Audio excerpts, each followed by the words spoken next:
Far away there were 3 clever men who had worked out that when a special star came into the sky, it meant that a special king had been born. I wonder where the star is. Can you see it, wise men? It's behind you. Oh, yes.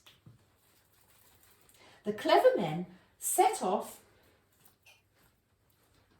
and followed the star. It took a long, long time, but eventually they came to the town where Jesus was and asked, "Where is the special king? We have seen his star in the east and have come to worship him." Now, there was a king of the land called Herod, and he wanted to be the only king.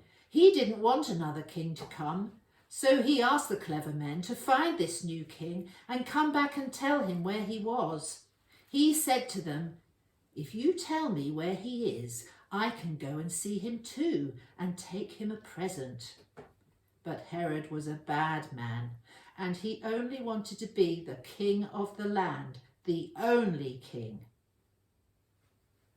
The clever men set off on their journey again, following the star. And after a long time, they got to the place where Jesus was living with his mummy Mary and his daddy Joseph. It was in a house in the town of Bethlehem, and they gave Jesus some very special presents.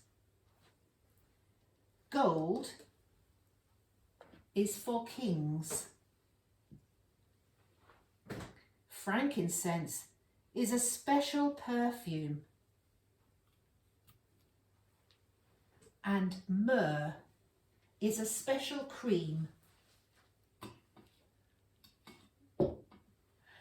And they bowed down to Jesus as if he was a king, and he was, and he still is. They decided that they wouldn't go back to tell King Herod where Jesus was, and instead they went home another way. God sent Jesus into the world to do a special job. He grew up, and God's special book, the Bible, tells us all about him.